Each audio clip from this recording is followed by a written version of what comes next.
آپ نے اپنی اس سوچ کو چھوڑا، اس قائد کو چھوڑا جو پاکستان کے خلاف تھا، اپنے صوبے کے خلاف بات کرتا تھا، جلاؤ گھیراؤ کی سیاست کرتا تھا، بتہ خوری کی سیاست کرتا تھا، بوری بند لاشوں کی سیاست کرتا تھا، لوگوں کو زندہ جلوا دیا کرتا تھا.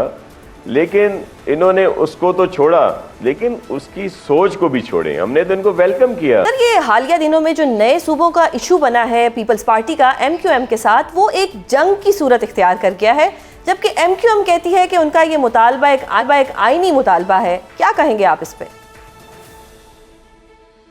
بسم اللہ الرحمن الرحیم. اللہم صلی علی محمد و آل محمد. دیکھیں، ایم کیو ایم کی جو بات ہے وہ اصل میں لسانیت کو زیادہ فروغ دیتی ہے. پاکستان پیپلز پارٹی نے تو ہمیشہ مفاہمت کی سیاست کی ہے اور اس کے بدلے میں ہمیشہ منافقانہ سیاست ہمارے ساتھ روا رکھی گئی ہے سب طرف سے.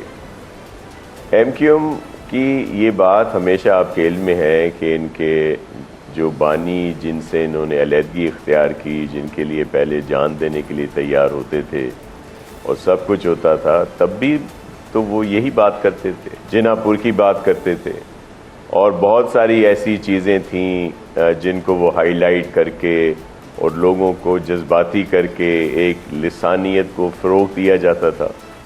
یہ تو آپ کے علم میں ہے کہ وہ جب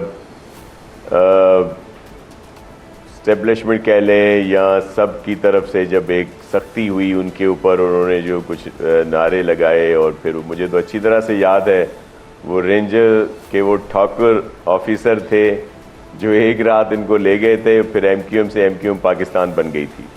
تو یہ ہم نے تو ان کو ویلکم کیا تھا کہ بھائی آپ نے اپنی اس سوچ کو چھوڑا، اس قائد کو چھوڑا جو پاکستان کے خلاف تھا، اپنے صوبے کے خلاف بات کرتا تھا، جلاؤ گھیراؤ کی سیاست کرتا تھا، بتہ خوری کی سیاست کرتا تھا، بوری بند لاشوں کی سیاست کرتا تھا، لوگوں کو زندہ جلوا دیا کرتا تھا.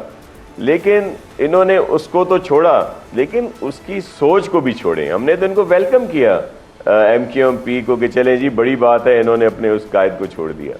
لیکن اب آ کر وہی چیزیں یہ کرتے ہیں. دیکھیں اس سے ہوتا کیا ہے، اس سے کچھ نہیں ہونا.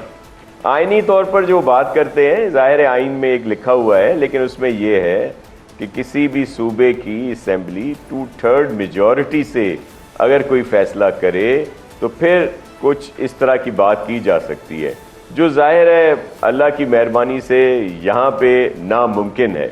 تو اب ایک ایسا صرف اسٹانس چھوڑ دینا، ایک شوشہ چھوڑ دینا جس سے اور کچھ نہیں ہوتا، تکلیف ہوتی ہے.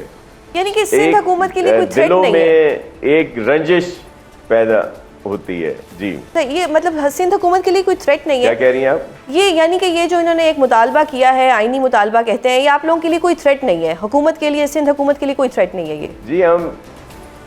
جی ہم اس کو سیریس ہی نہیں لیتے. تو اب آپ کہیں گی کہ اگر آپ سیریس نہیں لیتے تو سن لیں، میں اسی پہ آ رہا ہوں. آپ کا سوال میں کر لیتا ہوں. آپ کہیں گے پھر اسمبلی میں یہ قرارداد لانے کی کیا ضرورت پڑی؟ دیکھیں یہ قرارداد پہلے بھی منظور ہو چکی ہے اور متفقہ طور پر منظور ہو چکی ہے اسی اسمبلی سے. لیکن اب ضرورت اس لیے پیش آئی کہ گورنر ہاؤس میں کوئی ایک تقریب ہوئی جس پہ بہت سارے جو خود کو سکرات اور بکرات سمجھتے تھے ان کو بٹھایا گیا اور انہوں نے ایسی ایسی باتیں کی اور انہوں نے تاریخ کو مسخ کیا، جھوٹ بولے وہاں پہ اور اس طرح کا ایک تصویر کشی کی کہ جو بالکل نامناسب تھی. گورنر صاحب کو تو ہم بڑی عزت کرتے ہیں، ان کی بڑا سینسیبل سمجھتے ہیں کامران ٹسوری صاحب کو. یہ امید نہیں کہ وہ وہاں پہ اس طرح کا ایک وینیو دیں گے، موقع دیں گے کہ اس طرح کی زہر شانی ہو اور بہت کچھ بڑی باتیں ہوئی وہاں پہ اور تاریخ کو مسخ کیا گیا. بڑے جو ایک حقیقت ہے کہ غلط ساری چیزیں پیش کی گئیں اور پھر اس پر سونے پہ سہاگا یہ ہوا کہ بجائے اس کے کہ گورنر صاحب یہ کہتے کہ بھائی میں نے تو ایک پروگرام ارینج کیا تھا اس پہ ان سب کی آرائیں تھیں، بلکہ اس کو پھر اس کے اوپر پھر ان کی یا ان کی جو پارٹی ہے انہوں نے پھر پریس کانفرنس بھی کی اور پتہ نہیں کیا کچھ کیا. ہم نے تو صرف ایک قرارداد پیش کی جس میں یہ ساری چیزیں تاریخ پیش کی، کیونکہ اس میں تاریخ کو مسخ کیا گیا تھا، اور یہ سلسلہ ہے. باقی ہم ایم کیو ایم کے اس بات کو سیریس ہی نہیں لیتے. صحیح سر، آپ کو لگتا ہے کہ وفاق کی سپورٹ ہے ایم کیو ایم کو اور یہ اسی کانفیڈنس پہ اتنا سب کچھ کر رہے ہیں؟ دیکھیں، میں نہیں سمجھتا کہ پرائم منسٹر میاں شہباز شریف صاحب یا پی ایم ایل این کی ان کو اس طرح کی کوئی سپورٹ ہوگی. میں نہیں سمجھتا، کیونکہ وہ دیکھیں اس وقت ہے کیا، آپ کے ملک کی اس وقت صورتحال کیا ہے، آپ کا بلوچستان کا اس وقت صورتحال کیا ہے، آپ کا کے پی کی صورتحال کیا ہے. ایک سب سے پرامن صوبہ آپ کا سندھ ہے.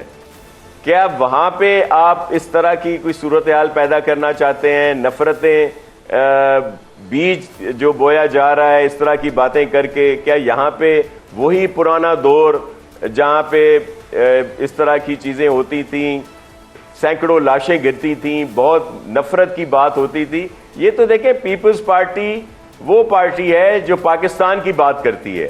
ہمیں سب سے زیادہ عزیز پاکستان ہے. پاکستان ہے تو ہم سب ہیں، اور پیپلز پارٹی چاروں صوبوں کی زنجیر ہے اور اس کی بات کرتی ہے. صحیح سر، اب یہ لڑائیاں تو اپنی جگہ، گورننس کی بات کرتے ہیں. سانے گل پلازا ہوا، پھر آج ایک ڈیلیوری بوائے کو اسسٹنٹ کمشنر کے رشتہ دار نے کچل دیا. یہ کب تک سر اس طرح چلتا رہے گا، اسپیشلی کراچی کے اندر؟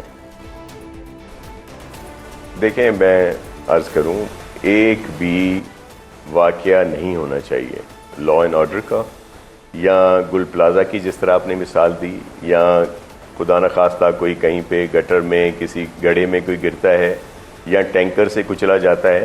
نہیں ہونا چاہیے. آپ صرف یہ دیکھیں کہ اس میں کتنی حد تک بہتری آئی ہے.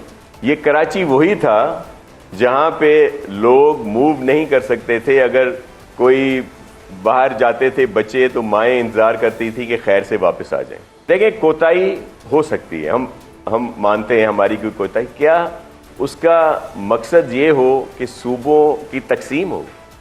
سندھ کو ہم اپنی ماں سمجھتے ہیں، کیا ماں کی تقسیم کی بات کریں؟ یہی پہلے کہتے ہیں کہ جی ہم سندھی ہیں، ہم اردو بولنے والے سندھی ہیں.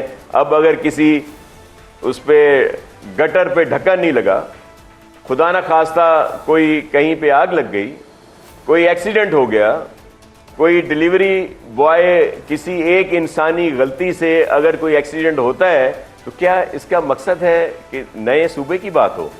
میں اپنے کراچی کی بھائی بہنوں سے آپ کے توسط سے ان کو یقین دلاتا ہوں کہ آپ کے جو ایشوز ہیں وہ حل ہونے کو ہیں. بہت ساری جگہوں پہ حل ہوئے ہیں، اور مزید جہاں پہ اس طرح کی ضرورت ہے اس کو ہم حل کرنے کی کوشش کر رہے ہیں.